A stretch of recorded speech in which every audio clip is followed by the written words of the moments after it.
Hi viewers, welcome to our channel. ప్రస్తుతం మనతో పాటు సీనియర్ జర్నలిస్ట్ దాము బాలాస్ అన్నారు. వారితో మాట్లాడదాం. నమస్కారం సార్. నమస్తే. సార్, వేణుస్వామి గారు అండ్ వాళ్ళ భార్య వీణావాణి గారు ఇద్దరు కలిసి ఒక వీడియో రిలీజ్ చేశారు సార్. టీవీ5 మూర్తి గారి పైన సంచలన ఆరోపణలు అయితే చేస్తున్నారు. 5 crores డిమాండ్ చేశారు, మమ్మల్ని చంపేయాలని చూస్తున్నాను అన్నట్టుగా ఆయన మాట్లాడుతున్న వీడియో వైరల్ అవుతుంది ఇప్పుడు.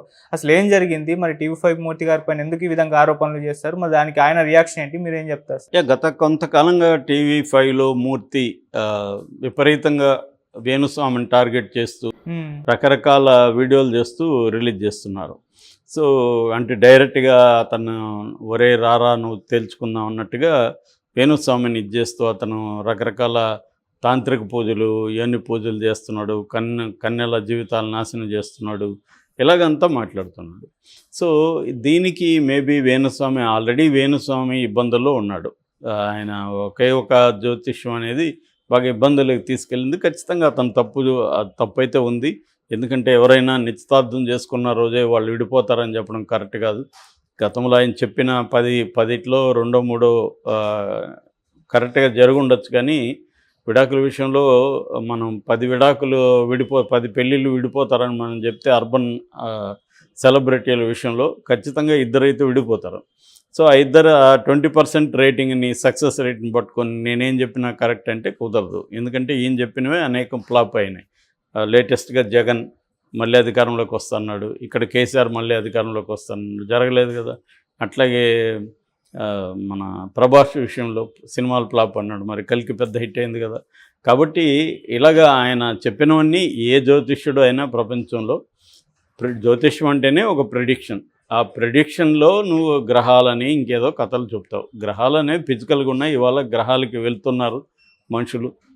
కొన్ని రోజులు పోతే గ్రహాల టూరిజం కొనసాగబోతుంది. ఆల్రెడీ ఎలాన్ మస్క్ లాంటి వాళ్ళు ఆ పనిలో ఉన్నారు. సో ఇంకా కూడా ఆ గ్రహాల వల్ల మనకి ఒక వ్యక్తికి ఉద్యోగం వస్తుందా లేదా, పలాని బుధుడు 12వ ఇంట్లో ఉంటే వీడికి ఉద్యోగం వస్తుంది, పలాని శుక్రుడు 4వ ఇంట్లో ఉంటే వీళ్ళు విడిపోతారు, ఇలా చెప్పడం అనేది ఖచ్చితంగా అది మూఢనమ్మకం తప్ప ఇంకేం కాదు. ఆ యాంగిల్లో జ్యోతిష్యం మూఢనమ్మకం. అయితే ప్రాక్టికల్గా చూసినప్పుడు జ్యోతిష్యంలో పాజిటివ్ అంశం ఏంటంటే ఒక సైకలాజికల్గా ఒక హోప్ని క్రియేట్ చేస్తుంది. ఆల్రెడీ సమస్యల్లో ఉన్న వాళ్ళకి ఒక హోప్ ఇస్తుంది. నీకు ఒక 6 నెలల్లోనో 1 ఇయర్లోనో నీ లైఫ్ బాగుపడుతుంది, శుక్రుడు ఇల్లు మారుతున్నాడు, శని ఇక్కడికి వస్తున్నాడు, కాబట్టి నీకు బాగుంటుందనే ఒక ఫాల్స్ హోపే అది. కానీ ఆ హోప్ని టెంపరీగా ఇస్తుంది. దానివల్ల ఒక్కోసారి ఫాల్స్ హోప్లు ఈ 6 నెలల్లో వాడికి వేరే విషయాల వల్ల మంచి జరగచ్చు, అట్లా తీస్తుంది. అంటే సైకాలజిస్టులు చేసే పని ఒక్కోసారి జ్యోతిష్యం చేస్తుంది. రెండోది, మన లైవ్స్లోనే విపరీతమైన అన్సర్టెనిటీ ఉంటుంది. ఎవరికి ఉద్యోగాలు ఎప్పుడు వస్తాయో, ఎవరు ఎప్పుడు హార్ట్ అటాక్స్ చనిపోతారో, ఎవరు ఎప్పుడు విడిపోతారో, ఇలాగా అంటే వ్యక్తిగత జీవితం, కెరీరు, తర్వాత ఇతర విషయాలు, ఆరోగ్యము, ఇవన్నీ కూడా అనిశ్చితతో కూడుకుంది. కాబట్టి ప్రతి ఒక్కరికి తెలుసుకుందాం అనే మన పరిస్థితి ఏంటి, మన లైఫ్ ఎలా ఉంటుందో తెలుసుకుందాం అన్నది అందరికి అనిపిస్తుంది. అందుకని చిలక జ్యోతిష్యుడు కూడా సరదాగా వెళ్ళి చెప్పించుకుంటారు. పెద్ద నమ్మకపోయినా చిలక అనేది చూద్దాం సరదాగానే. సో ఈ ఒక క్యూరియాసిటీ ఒకటి ఆదుర్ద ఒకటి, వీటి వల్ల జ్యోతిష్యానికి ఇప్పటికీ డిమాండ్ ఉంది. దీన్ని మార్కెటింగ్ ఇప్పుడు ఈ మధ్య వచ్చిన సోషల్ మీడియా ఇవన్నీ టెక్నాలజీ ద్వారా బాగా మార్కెటింగ్ చేస్తున్నారు. జ్యోతిష్యానికి ఇంకా పెరుగుతుంది భక్తి విపరీతంగా. ఆయన ఎవరో చెప్పినట్టు డ్రైనేజీ స్కీమ్ లేక డేంజర్గా మారుతుందని గజ్జల మల్లారెడ్డి ఎప్పుడో రాశాడు, ఇది భక్తి గురించి. అది ఇప్పుడు ఇంకా కరెక్ట్, ఆయన ఇప్పుడుంటే ఇంకా బాగా రాసేవాడు.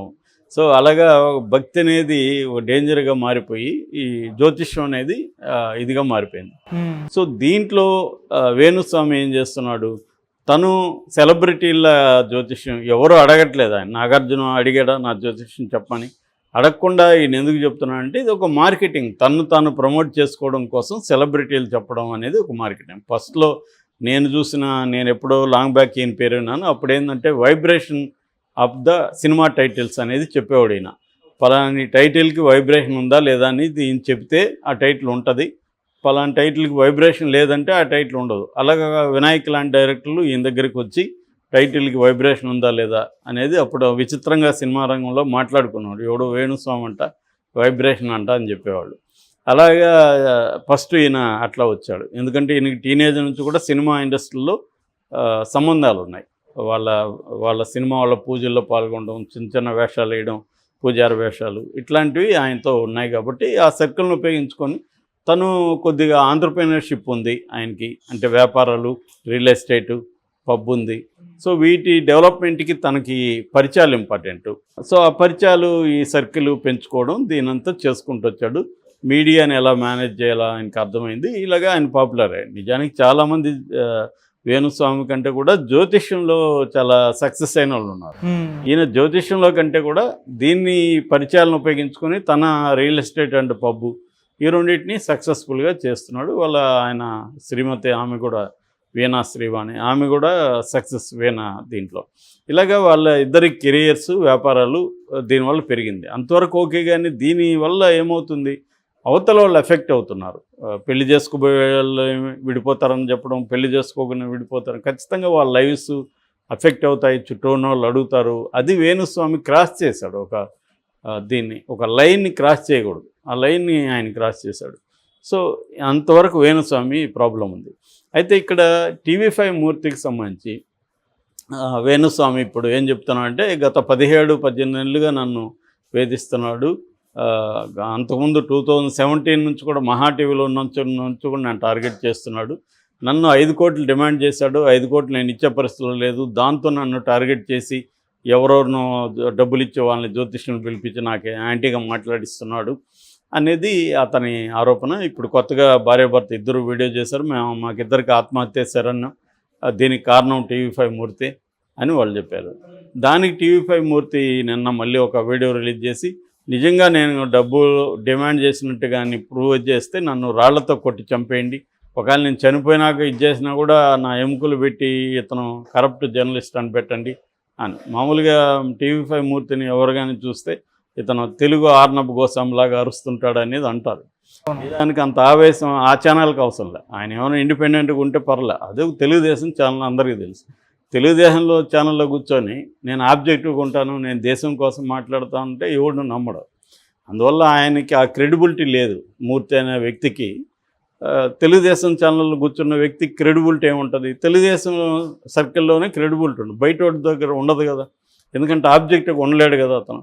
సో అతను ఉండడు కూడా. అతని ఇదంతా కూడా తెలుగుదేశానికి అనుకూలంగా ఉండే ప్రోగ్రాంలు ఎక్కువ చేస్తాడు మెజారిటీ.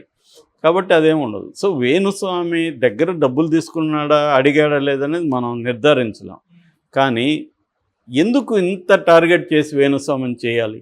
వేణుస్వామి తప్పు చేశాడు, ఒకసారి 2 సార్లు చెప్పాము, అయిపోతుంది కదా. ఇప్పుడు మన ఛానల్లో కూడా నేను కూడా చెప్పాను, వేణుస్వామి చెప్పింది కరెక్ట్గా. అంత మాత్రం అదే పని పెట్టుకొని వేణుస్వామి మీద రోజు ఫోకస్ చేసి వీడియోలు చేయాల్సిన అవసరం మూర్తికి ఏంటి? దానివల్ల ఆయన ఏ రకమైన సమాధానం ఉద్ధరిస్తున్నాడు? మళ్ళీ ఆయన జ్యోతిష్యులనే కదా పెట్టుకుంటున్నాడు. వాళ్ళ జ్యోతిష్యం కరెక్టా? సో వేణుస్వామి తప్పైతే వీళ్ళతో కూడా తప్పే కదా. ఈ జ్యోతిష్యుల మధ్య కూడా ఏంటంటే ప్రొఫెషనల్ రైవలరీ ఉంటుంది. అంటే ఇతను బాగా పాపులర్ అయిపోతున్నాడని మన దగ్గరకు కూడా వచ్చే వాళ్ళని చూస్తుంటా కదా, సార్ వేణుస్వామి వాడికి ఏం తెలియదు సార్ జ్యోతిష్యం అని చెప్తుంటారు. సార్ మనం ఊరుకుంటాం. సో అలాగే ప్రొఫెషనల్ రైవలరీ ఉంటుంది తప్ప ఒక జ్యోతిష్యుడు గ్రేట్, ఇంకో జ్యోతిష్యుడు వీక్, అవేమి ఉండదు. జ్యోతిష్యమే నేను ఇంతకుముందు చెప్పినట్టు బుల్షిట్. అదే ఒక ప్రెడిక్షన్ తప్ప అంతకంటే ఏమి లేదు. మళ్ళీ దాంట్లో ఒకడేదో పెద్ద పుడింగి, ఇంకొక అతను ఇది అని చెప్పడం వేస్ట్. రెండోది, అతను ఓపెన్గా వామాచార పద్ధతిలో, తాంత్రిక పద్ధతుల్లో నేను పూజలు చేస్తాను, ముందు పెడతాను ఇవన్నీ చెప్తున్నాడు. దాన్ని తీసుకెళ్ళి తను యోనికి పూజ చూసాడా, మూర్తి చూసాడా యోనికి పూజలు చేసేది? సో ఇలాగ అతన్ని భ్రష్టు పట్టించే కార్యక్రమం అయితే చేస్తున్నాడు. ఎందుకు చేస్తున్నాడో మరి ఆయన చెప్పాలి. సమాజ ఉద్ధరణ అయితే అది కాదు.